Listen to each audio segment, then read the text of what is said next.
Et bonjour tout le monde, j'espère que vous allez bien. Je suis contente de vous retrouver aujourd'hui dans cette nouvelle vidéo. On est aujourd'hui, je crois, attendez, je suis un peu perdue dans les jours. On est mardi 22 novembre, si je ne me trompe pas. Ça fait donc aujourd'hui 5 jours, je crois, que je suis opérée. Jeudi, vendredi, samedi, dimanche, lundi, mardi, voilà, c'est ça. J'ai été opérée donc d'une sleeve, pour ceux qui ne le savent pas, le jeudi 17 novembre 2022 à 11 heures. Et donc, je vous ai déjà sorti un petit peu une vidéo juste avec quelques images sans trop parler lundi soir sur ma chaîne. Donc hier soir, d'ailleurs, vous avez été hyper nombreux à la visionner et à me mettre des commentaires et tout. Franchement, c'est hyper gentil. Je me suis vraiment très touchée de tout cet élan de générosité, on va dire, que j'ai pu recevoir ces derniers jours, que ce soit sur YouTube ou sur Instagram. Franchement, je m'y attendais pas du tout. Et ça me touche vraiment. Merci encore. Ça fait du bien de savoir qu'on est soutenu, pas que par ses amis et par sa famille, même par des gens que réellement on ne connaît pas. Donc là, il est à peine 10 heures. Je sors de la douche, je me suis lavé les cheveux parce que je m'étais pas lavé les cheveux depuis mercredi soir. Et là, autant vous dire qu'hier, c'était une catastrophe. Mais je commence tout doucement, réellement, à aller mieux. Donc, je vais essayer de vous détailler un petit peu comment ça s'est passé, mon ressenti, la nourriture, etc. Je ne sais pas si cette vidéo sera longue ou pas longue. Je ne sais pas si elle va vous intéresser ou non. Mais en tout cas, moi, je me dis que j'ai besoin de la faire parce que comme ça va me faire des souvenirs si un jour, dans 2, 3, 4 ans, j'ai envie de re-regarder. Et puis en même temps, comme ça, je verrai aussi mon évolution physique au fur et à mesure des futures vidéos qui arriveront sur ma chaîne.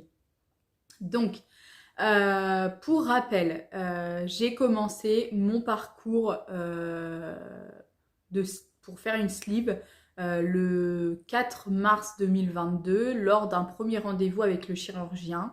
J'avais vu la semaine, 15 jours avant, mon médecin traitant qui m'avait fait une lettre de recommandation, qui m'avait dit que pour lui, il n'y voyait aucun inconvénient. Au contraire, j'étais encore jeune, c'était le bon moment pour le faire.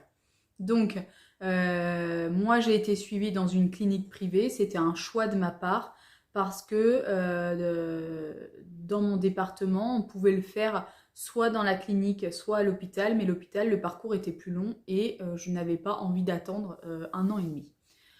Donc, j'ai vu le chirurgien le 4 mars pour la première fois. Il m'a pesé, je faisais 125,3 kilos, si je ne me trompe pas. Il m'a donc dirigé directement vers la sleeve, étant donné que j'avais beaucoup de poids à perdre et que je n'ai pas encore d'enfant. Visiblement, c'est mieux de faire une sleeve qu'un bypass. Donc bon, après, je pense que chaque médecin et chaque chirurgien est totalement différent. Mais le parcours s'est lancé comme ça.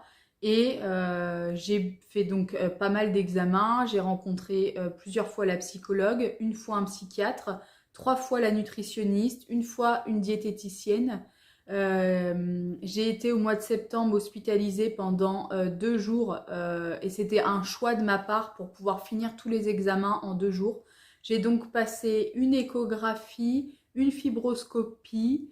Alors ça d'ailleurs c'était le truc le plus horrible que j'ai jamais fait de toute ma vie, clairement. Je veux pas vous faire peur mais j'ai été anesthésiée localement. Et c'était une galère sans nom. Je suis désolée si vous me voyez un petit peu gigoter, mais mon côté gauche me tire encore un petit peu. Et donc du coup, j'ai tendance parfois à un peu bouger pour faire oublier la douleur. Donc voilà. Donc j'ai fait tous ces examens.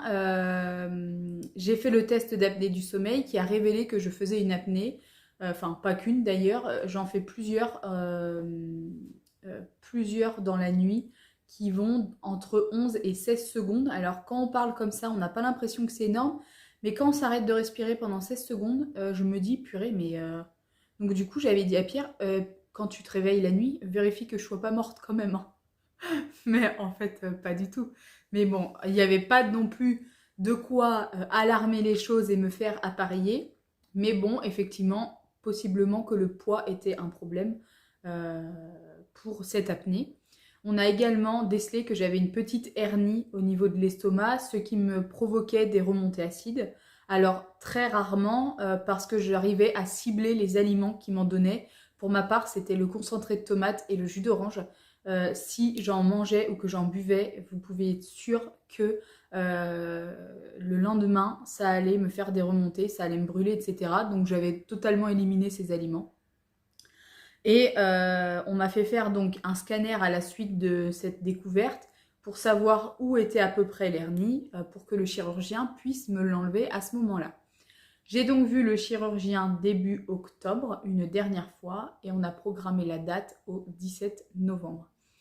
J'ai pas eu besoin de faire de régime préopératoire, tout simplement parce qu'à la suite de l'échographie de mon foie, il n'était pas gras. J'avais plutôt apparemment un bon foie malgré mon poids. Et surtout que à la dernière visite chez le chirurgien, je faisais 118 kilos. Donc j'avais quand même bien perdu entre mes 125 et mes 118. Donc il ne m'a pas du tout imposé de régime. Pardon. Il m'a simplement conseillé de pas non plus manger n'importe quoi jusqu'au temps de l'opération. Alors je vous avoue que j'ai fait quand même beaucoup d'écarts, mais tout en faisant vraiment très attention, puisque le jour de l'opération, donc jeudi dernier, je me suis pesée à jeun jeudi matin. Je n'avais pas le droit de manger à partir de minuit. Et je faisais 117,8 kilos. Mais je peux vous dire que j'ai mangé du chocolat pendant un mois. Franchement, je me suis fait plaisir, mais en mini quantité. Mais je voulais vraiment manger de tout. Je sais que c'est pas la dernière fois que je vais en manger, mais je savais que c'était la dernière fois que j'allais manger plein de choses avant un bon moment.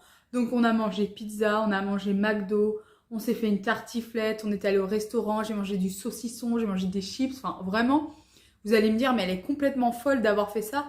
Moi, quand j'y repense maintenant, je me dis, en fait, Gwen, c'est abusé. Genre, t'as mangé hyper gras et hyper sucré. Mais à côté de ça, quand je me faisais plaisir, généralement déjà c'était le midi, et je coupais avec une soupe le soir pour essayer de bien alterner. Donc, normalement, je devais être opérée jeudi 17 novembre dans l'après-midi, et mercredi, on m'appelle, la secrétaire du chirurgien m'appelle pour me dire il faut venir dès demain matin 9h parce que vous passerez en fin de matinée. On a un désistement et donc le chirurgien propose de vous opérer le matin. Est-ce que ça vous va? Donc moi j'ai dit oui. Comme ça je me suis dit j'aurai une partie de la journée pour me remettre de tout ça. Je suis désolée. Et donc ma valise était pas du tout faite. Hein. Franchement, ça a été. J'ai fait ma valise mercredi soir pour vous dire, ou mercredi dans l'après-midi, je me souviens plus trop. Je savais que j'étais prête, mais bon ben voilà, ça fait quand même peur. J'ai un chat dans la gorge. Pardon. Donc, jeudi, j'ai réussi à dormir dans la nuit, bizarrement. Et Pierre m'a donc emmené jeudi matin à la clinique. On est arrivé assez tôt parce que je voulais absolument pas être en retard. Et on est monté dans la chambre. On m'a installée. Et je vais aller boire un coup. Bon, j'espère que cette fois-ci, ma gorge ne va pas me rejouer des tours. Je vous disais donc on est arrivé. On m'a installée en chambre. J'ai un peu rangé mes affaires et tout pour me vider la tête et savoir... Pardon. Et ça, c'est un truc de fou. Dès que vous buvez ou que vous mangez, vous rôtez. Donc, je suis désolée. Mais vous savez, ici sur ma chaîne, c'est sans filtre. Et aussi, je me rends compte que j'ai des genres de hoquets.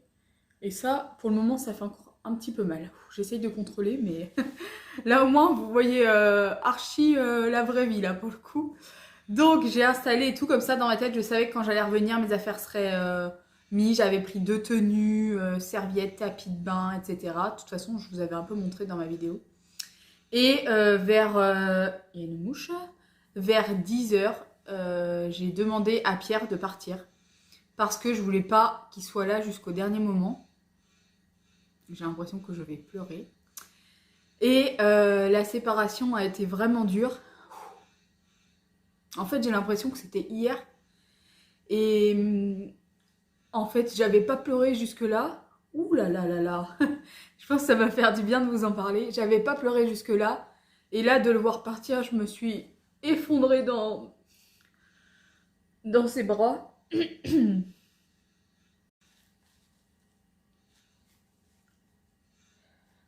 Bon, je vais essayer de pas pleurer, mais bon, c'est dur. Donc je vous disais, je me suis effondrée dans ses bras parce que j'avais pas la sensation, mais quand même, il y avait une part au fond de moi qui me disait que c'était peut-être la dernière fois que j'allais le voir. Oh, c'est chiant de pleurer toujours pour rien. Donc il est parti, et une infirmière est venue, m'a donné une genre de blouse, une charlotte et des genres de chaussettes là. En gros, je vous mettrai une photo, parce que je m'étais pris en photo. Franchement, j'avais zéro allure, mais bon, c'est pas très grave. Je pense que j'ai envoyé un message à ma famille avec la photo en leur disant que c'est bon, j'étais prête pour la Fashion Week. Mais je pense que j'avais besoin de me vider la tête et de raconter un peu des bêtises pour me changer les idées. En plus, je vous raconte pas, il faisait un froid de chien dans la chambre. Donc du coup, je me suis un peu retrouvée toute seule. Mais c'était vraiment un choix de ma part. Et j'ai dû me refaire une douche à la bétadine alors que j'en avais fait un le matin, enfin une le matin et une la veille, j'ai pas trop compris, mais elle m'a redemandé d'en refaire, donc je l'ai fait. Et donc je me suis habillée, j'attendais dans ce lit là, et j'étais toute seule, il faisait froid en plus, franchement, je vous assure, c'était horrible, le chauffage n'était pas allumé. Et donc du coup, euh, là vers 10h45, 10h50 je crois, on est venu frapper à la porte. C'était le brancardier, et il m'a dit bon bah c'est votre tour, on va descendre. Alors là, je sais pas comment vous expliquer, mais la sensation c'était... Oh, le robot qui se met en route. J'ai arrêté l'aspirateur. Vous allez vous dire, c'est n'importe quoi cette vidéo. J'ai l'impression que ça va être très long. Hein. J'espère que vous avez pris de quoi boire, manger et tout. Donc, il est venu me chercher. On m'avait mis un bracelet avec mon nom, mon prénom, ma date de naissance. J'avais donné tous mes papiers avant, ma carte de groupe sanguin au cas où et tout.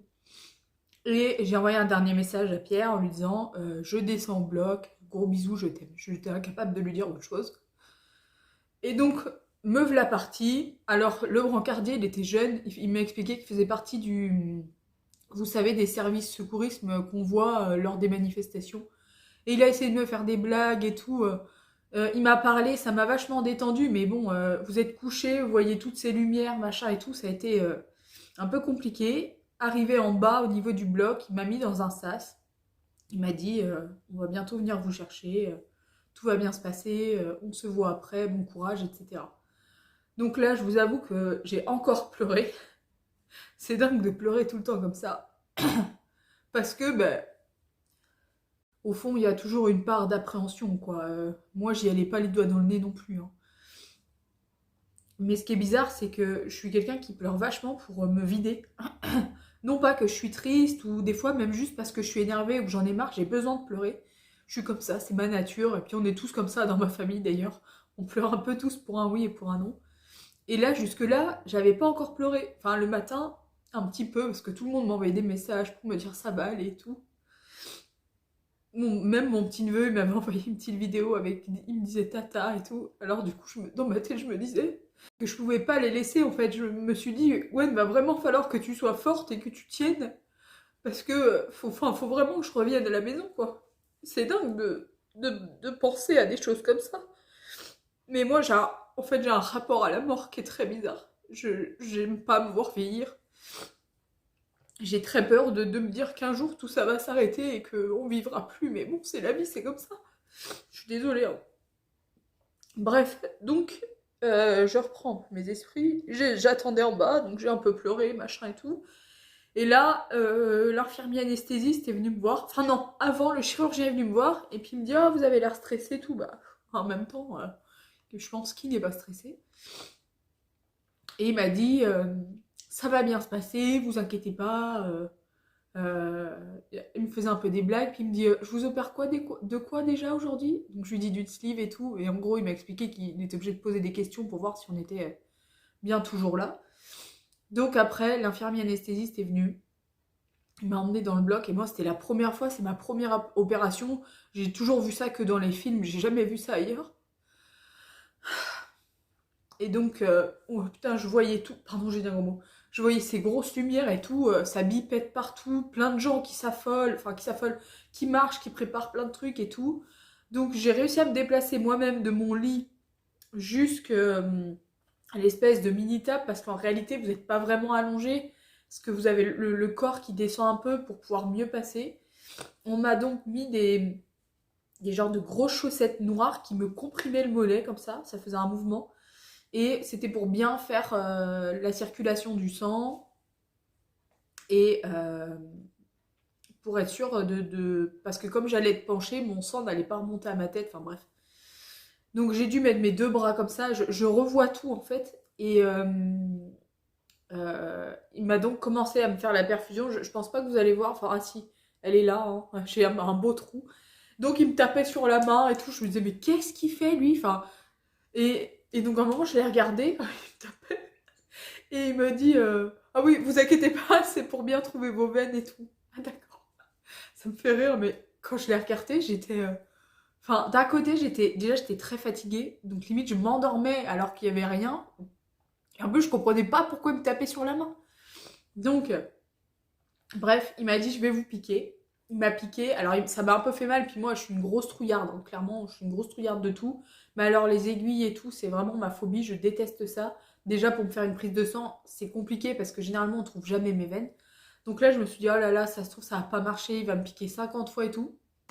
Ça a marché du premier coup. Et il me dit ça va, je vous ai pas trop fait mal. Donc moi j'allais pas lui dire bah si tu m'as fait mal. Non, j'ai dit non non ça va. Et puis l'infirmière à côté elle dit ah mais madame est polie, elle va pas te dire que tu lui as fait mal. Donc toujours dans de la bonne humeur et tout, elle me rassurait, me touchait les cheveux, me caressait les mains, elle me disait ça va aller, tout, vous inquiétez pas.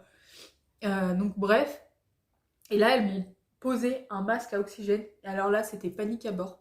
J'arrivais pas à respirer, j'ai commencé à faire une crise d'angoisse, en gros une crise de panique. J'ai dit il faut m'enlever ça et tout. J'ai dit je peux pas respirer et tout. Donc là je l'ai entendu dire elle fait une crise d'angoisse, il faut lui enlever. Elles m'ont rassurée, elles ont mis de la musique et tout. Franchement, elles étaient vraiment trop gentilles, c'est un truc de fou. Et il y a un autre infirmier qui est arrivé derrière moi, qui m'a mis le masque. Là, enfin, il a un peu forcé et ça m'a fait peur. Et il m'a dit allez, maintenant, il faut qu'on y aille. Vous inquiétez pas, c'est fait exprès, vous allez pas mourir en gros. Enfin, enfin il m'a pas dit vous allez pas mourir, mais vous allez respirer, machin quoi. Donc je soufflais dans ce truc, je sentais l'air qui essayait de partir de chaque côté. Enfin, franchement, ça c'était une scène vraiment affreuse pour moi. Ça m'a choquée. Et, euh, et donc, du coup, après, l'infirmier anesthésiste m'a dit je vais vous injecter le produit, vous n'allez pas avoir mal, vous allez juste le sentir passer dans vous. Quand il m'a dit ça, peut-être 2 secondes après, j'ai senti quelque chose dans mon corps. Puis après, la Gwen, elle ronflait, quoi, elle dormait. Donc, l'opération s'est très bien passée. J'ai été en salle de réveil, j'ai commencé à émerger. En fait, je revois tout. J'étais juste à côté de la porte, donc j'avais mon lit comme ça. Je revois qu'il y avait quelqu'un à côté de moi là, il y avait des personnes là et en face. Et j'ouvre les yeux, je vois qu'il y a une pendule, il était 14h.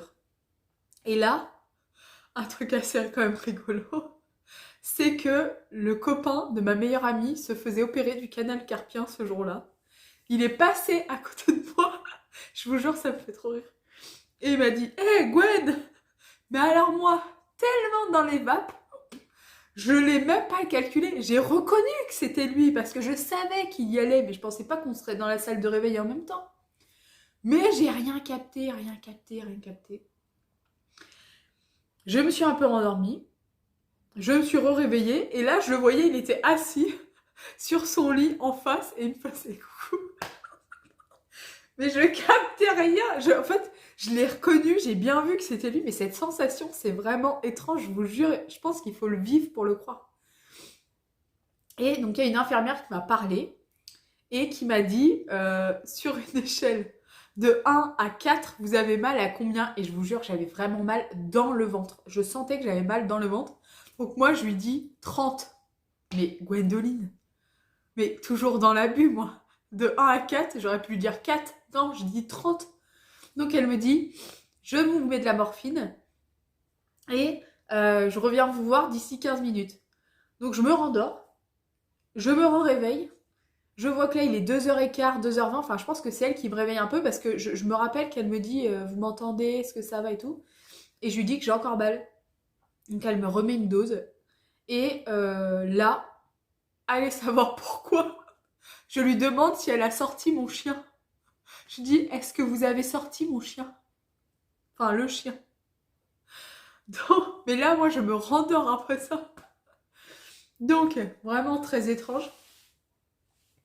Et bon, c'était l'effet de l'anesthésiste, quoi. Enfin, d'anesthésie plutôt qui me pilait les médicaments et tout.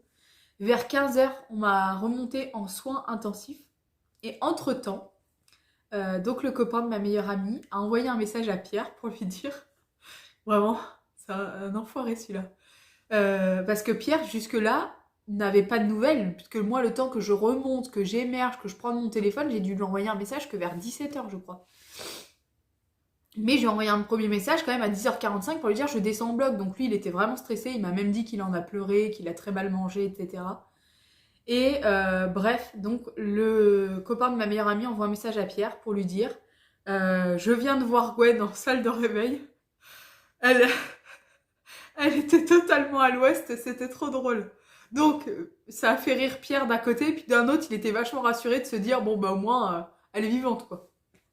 Et puis moi, je lui avais dit parce que un petit truc à part, quand Pierre se lève le matin, il est tout le temps joyeux et tout. Et moi, pas que je fais la tête, mais moi, je suis toujours un peu de mauvaise humeur. Enfin, je suis pas trop du matin. Et donc, du coup, à chaque fois, il me dit ah, mais moi, je suis content. Je me dis ah, chouette, je suis vivant, machin, quoi. Donc, je lui avais dit je te promets que le premier message que je vais t'envoyer, c'est je suis vivante. Donc, je suis remontée dans la chambre. Je me suis endormie. Il y a eu des phases et tout. Donc, j'étais sous oxygène.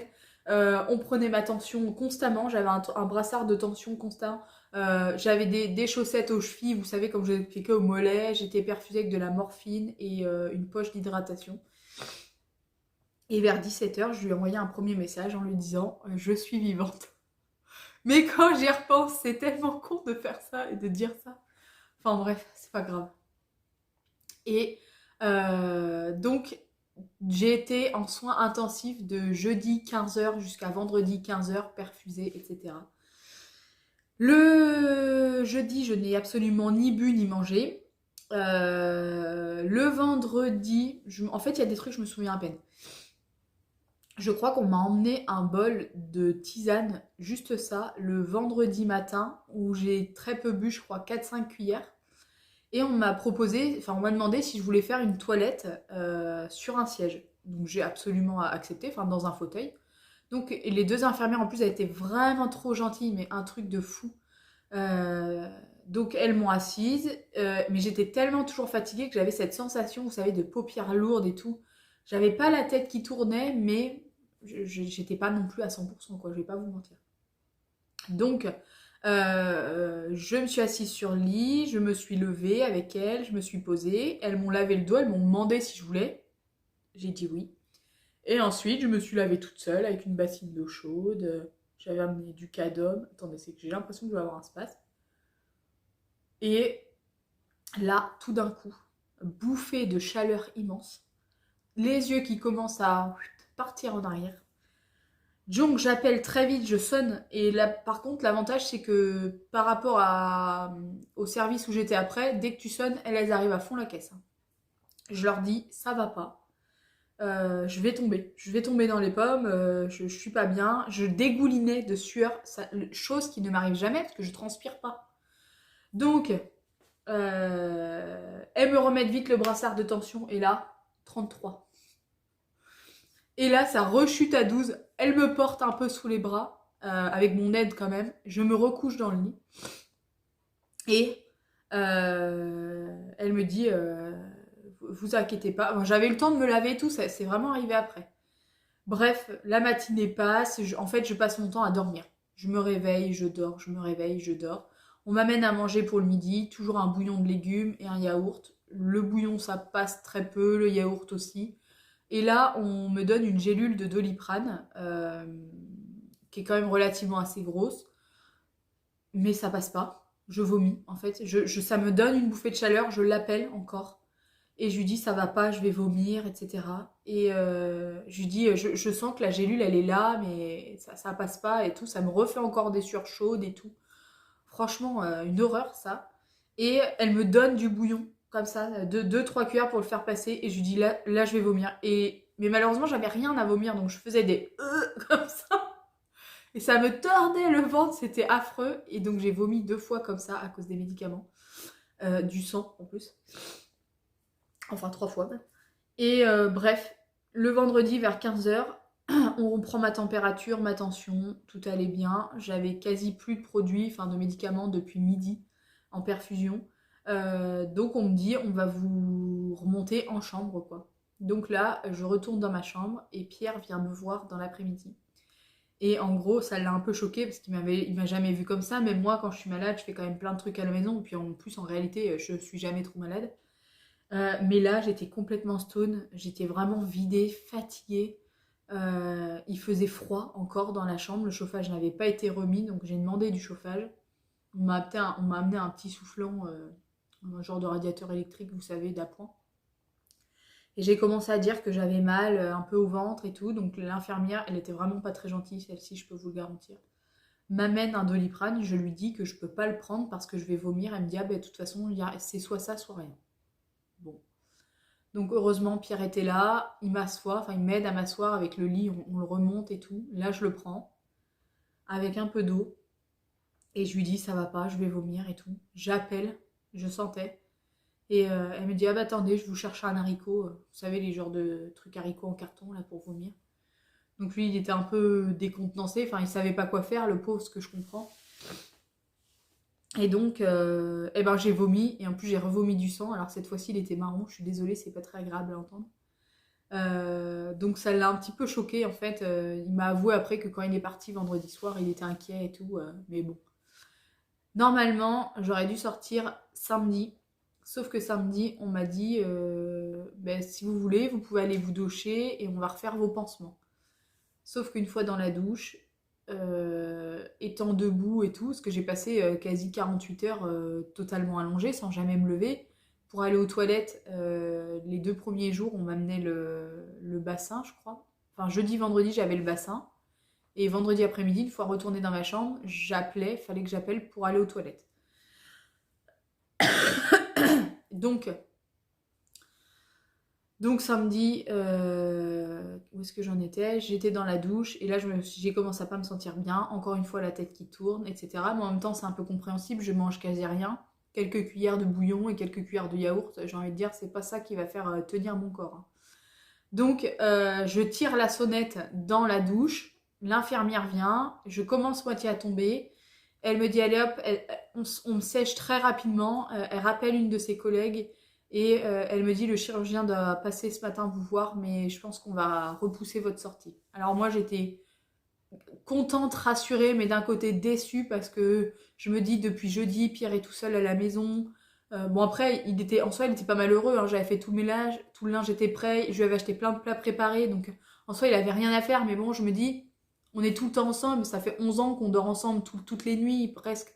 Bon, des fois, je sors avec mes copines, on va à Disney ou des choses comme ça. Mais je me dis, on est tout le temps tous les deux, et donc là, il m'envoyait des messages en me disant, ah, la maison est vraiment vide sans toi, je me rends compte que tu fais tout à la maison, que ce soit les courses, le ménage, le linge, etc., même que tu travailles plus en ce moment. Enfin, bon, déjà, j'étais contente parce que c'est pas le genre de choses qu'on parle entre nous, mais j'étais contente qu'il le reconnaisse, je vous avoue. Et bref, le chirurgien passe et il me dit, écoutez, on n'est pas une journée près, si ça va pas, je repasse demain dimanche et on fera une sortie soit dimanche soit lundi, vous inquiétez pas. Bref, la journée de samedi passe, Pierre vient me voir, mes grands-parents viennent me voir, j'avais encore eu 0 visite à part lui, à part Pierre. Mes grands-parents m'avaient appelé pour savoir s'ils pouvaient venir, j'avais dit oui. Tout le monde est reparti sur les coups de 18h, j'ai mangé un peu mieux que d'habitude, puisque là, donc les compotes ne passaient pas du tout, mais je mangeais une bonne moitié de bouillon et un bon quart, voire bonne moitié de... Comment ça s'appelle? De yaourt. D'ailleurs, je suis en train de voir l'heure. Il faut que j'aille chercher un Actimel parce que je dois manger 5 fois par jour. Je reviens.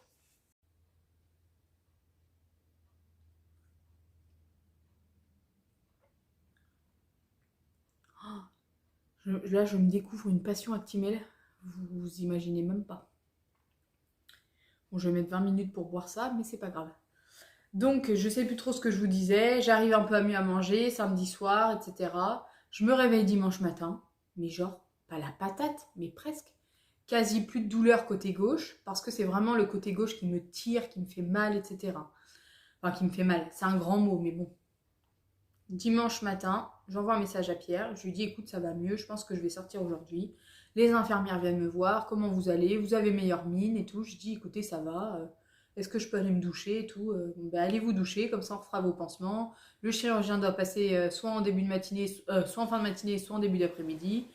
Mais elle me dit ah, je suis désolée, je pense que ça sent bon pour vous, vous allez sortir. Donc, je file à la douche. Carrément, je m'habille parce que ça faisait 2 jours que j'étais en blouse d'hôpital, hein, quand même, enfin 3 jours. Je m'habille, je me maquille et tout, déterre à me dire la Gwen, tu vas sortir. Donc, le chirurgien passe, il me dit ah, vous avez meilleure mine, ça va mieux. Bon, toujours les douleurs côté gauche, mais ça c'est normal, c'est toute personne opérée qui les ressente pendant quelques semaines, quelques jours. Ça va aller et tout. Ben écoutez, c'est bon, je donne mon aval, vous pouvez rentrer chez vous. Il était midi. J'envoie un message à Pierre, je lui dis viens me chercher, je sors. Ah, oui, aïe, aïe. Entre-temps, je fais ma valise et tout. Et donc il était midi et demi, il arrive. On descend, il porte tout parce que moi j'ai rien le droit de porter, clairement. Enfin, pas d'énormes charges. Donc je prends pas le risque ni rien. Et je monte dans la voiture. Alors nous on a une voiture quand même relativement assez basse. C'était compliqué, j'ai dû coucher le siège pour me sentir bien. Le retour a été compliqué. C'est là qu'on se rend compte de l'état des routes d'ailleurs. Parce que quand on n'a rien, on s'en rend pas vraiment compte. Mais alors là je peux vous dire qu'avec le ventre qui brasse et tout, c'était compliqué. Donc je suis rentrée à la maison. Et donc ça fait depuis dimanche 13h10 on va dire. 13h15 que je suis à la maison. Au niveau de la nourriture, ça va mieux. Je mange un peu plus tout en m'écoutant. Il y a des fois ça passe, des fois ça ne passe pas, mais bon, c'est pas grave. Je me mets pas la pression. D'ailleurs, je vous tourne aujourd'hui même, en même temps, une journée dans mon assiette de slivé, on va dire. Je me suis dit que ça pouvait être intéressant pour les personnes qui vont se faire opérer, ou non, même d'ailleurs, juste des personnes qui sont curieuses de savoir réellement ce qu'on mange. Donc là, je vais vous le faire aujourd'hui pour ma première semaine de... Donc ça s'appelle BIC chez nous, dans ma clinique, c'est-à-dire boisson, yaourt, compote. Ensuite, à partir de jeudi, je dois commencer les purées, mais alors ultra, ultra mixées. De toute façon, ça doit être fait au blender. Je n'ai pas le droit à aucun autre appareil. Ou alors, vous savez, les appareils spéciaux pour faire les purées de bébé. Et là, je vais pouvoir intégrer donc tout ce qui est légumes, protéines, poissons, un petit peu de fromage, un petit peu de lait. Et je sentais que j'allais avoir un spasme. Et donc voilà. Et donc du coup, voilà, je réfléchissais à ce que je vous dis. Je suis désolée, hein, parce que j'ai l'impression de perdre un peu la tête dernièrement. Est-ce que c'est l'effet de l'anesthésie générale qui fait ça? Je ne sais pas. Donc du coup, je vais vous filmer là. Et puis je pense que je vous filmerai à chaque fois une étape. Un jour, un repas, enfin, plutôt une journée dans mon assiette de ce que je mange au fur et à mesure des étapes qui vont passer. Là, je sais que je vais être en mixé purée jusqu'au 7 décembre normalement. Et après le 7 décembre, je crois qu'on va passer en période mixée avec morceaux, quoi. Donc là, je vais bien entendu avoir un suivi psychologique, diététique et avec le chirurgien pendant plusieurs années même. Là, je dois prendre rendez-vous pour voir la psychologue puisque je dois la voir à 1 mois post-op. Je vois le chirurgien le 16 décembre, donc il y aura quasi 1 mois que je suis opérée. Et je dois voir la diététicienne avant le 7 décembre puisque c'est elle qui va me donner la validation de passer au mixé brouillé, quoi. Bref, je pense que je vous ai tout raconté. Je suis désolée parce que je suis vraiment passée par 10 000 émotions, mais ça m'a tellement fait du bien de pouvoir vous raconter tout ça et d'être totalement transparente avec vous. Je tiens quand même à vous dire de ne pas vous fier pour les personnes qui vont se faire opérer spécifiquement à mon histoire, mon parcours, parce que toutes les personnes sont vraiment, vraiment différentes. Je vous conseille juste d'être vraiment, vraiment bien préparé, de prendre bien le temps, de retourner voir la psychologue, même s'il n'y a pas de rendez-vous prévu. Moi j'ai fait une dernière session que je lui ai demandé avant de me faire opérer parce que j'avais besoin de parler, j'avais besoin aussi d'être rassurée. Mais je sais que le parcours va être long, mais clairement ça en vaut la peine. Normalement on a tous un but pour lorsqu'on se fait opérer. Le mien c'est de pouvoir avoir des enfants, enfin en tout cas au moins un, parce que je vais pas en faire une ribambelle, ça je vous le garantis. Mais je sais le pourquoi du comment je me suis fait opérer et j'ai que ça en tête. Petite indication aussi, je peux vous le dire, je me suis pesée ce matin, première fois à jeun, et je suis donc à 113,5 kg, soit 4,3 kg perdus depuis euh, jeudi, jour d'opération. Bref, j'arrête de vous embêter. J'espère sincèrement que cette vidéo vous aura plu et puis qu'elle va vous aider dans votre parcours ou même qu'elle va... Ouh là là, j'ai mal au ventre. Ou même qu'elle va vous donner des informations sur le comment, le pourquoi, etc. J'attends pas spécialement de remarques, de compliments, de choses comme ça, mais en tout cas, sachez que tous vos commentaires me font vraiment extrêmement plaisir et même si parfois je prends le temps d'y répondre un peu plus que d'autres fois, je prendrai toujours le temps de faire le nécessaire pour vous envoyer même ne serait-ce qu'un petit cœur pour vous dire que j'ai bien vu celui-ci. Bref, je vous fais plein de gros bisous, prenez bien soin de vous et je vous dis à très vite pour une prochaine vidéo sur ma chaîne.